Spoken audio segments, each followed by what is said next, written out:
হাবড়ায় একটা ফ্ল্যাটে আগুনে পুড়ে ভস্মীভূত বাইক, সোফা, ফ্রিজ, একাধিক কম্পিউটার। বুধবার রাতে চাঞ্চল্যকর এই ঘটনাটা ঘটে উত্তর 24 পরগনা জেলার হাবড়া থানার অরবিন্দ রোড এলাকায়। স্থানীয় সূত্রে জানা যায়, হাবড়া পুরসভার 8 নম্বর ওয়ার্ডের এই কমপ্লেক্সের বাসিন্দা প্রীতম মিত্রের ঘর থেকে এদিন রাতে ধোঁয়া বেরোতে দেখেন ফ্ল্যাটের অন্যান্য ঘরের সদস্যরা। সে খবর দেওয়া হয় ফায়ার ব্রিগেডে এবং হাবড়া থানার পুলিশকে।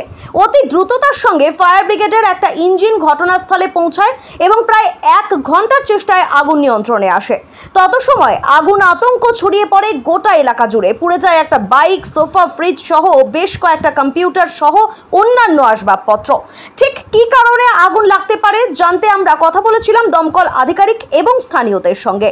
এখান থেকে ফোন করে যে দাদা, এই অরবিন্দ রোডের প্রীতম মিত্র ছেলেটিকে আমি চিনি, ওর বাড়িতে ফায়ার হয়েছে, দাদা শিগগির আসো, ফায়ার ব্রিগেড ঢুকে গেছে অলরেডি।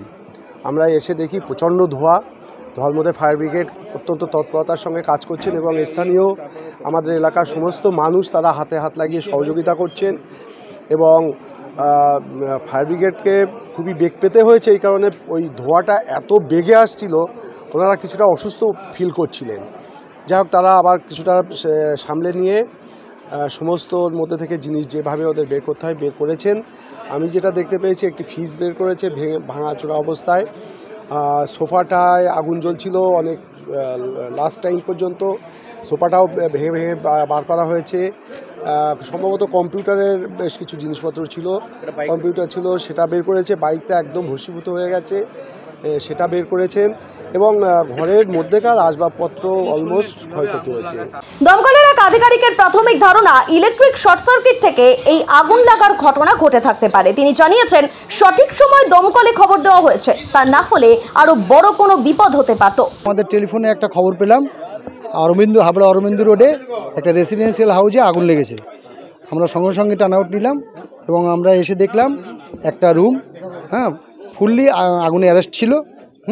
আমরা খুবই তাড়াতাড়ি সেই আগুনটাকে আয়ত্তে আনতে পেরেছি, কিন্তু কিছু ইনস্ট্যান্ট সাডেনলি হতে পারে, ওটা ইলেকট্রিক কোনো থেকে শর্ট সার্কিট থেকে হয়তো ফায়ারটা হয়ে থাকতে পারে, এটাই আমরা গেস করছি। বাড়িতে কেউ ছিলেন না, ওই রেসিডেন্সি যারা থাকেন তারা কেউ নেই, বাবা মা মারা গেছেন এবং ছেলেটা এখানে নেই, তাকে পাইনি। হ্যাঁ, অনেক বড় কিছু হতে পারতো। একদমই ঠিক কথা। তার কারণ, পোড়া বাইকটির ছবি দেখে যে কেউ কিছুটা হলেও অনুমান করতে পারবেন, আন্দাজ করা যাবে আগুনের ভয়াবহতা কতটা ছিল এবং দমকল কর্মীরা সাথে সাথে না এলে আশপাশের ঘরগুলো বিপদের মুখে পড়তে পারত, এমনটাই মনে করছেন স্থানীয়রা। এখানে একটা বাড়িতে একজন ভদ্রলোক থাকেন, যিনি এই সময় উপস্থিত ছিলেন না, বা থাকলেও উনি সেই সময় বেরিয়ে গেছিলেন এখান থেকে। এখানে একটা অগ্নিগর্ভ পরিস্থিতি তৈরি হয়েছিল। একটা ফ্ল্যাট, সুভাষ দত্তের ফ্ল্যাট, অরবিন্দ রোডের একটা সম্ভ্রান্ত বাড়ি। এই বাড়িতে অনেকগুলো পরিবার থাকেন এবং হঠাৎ এরকম ধরনের একটা ঘটনা ঘটায় আমাদের গোটা পাড়া হচ্চকিত হয়ে যায় এবং সঙ্গে সঙ্গে ফায়ার স্টেশনে খবর দেওয়া হয়।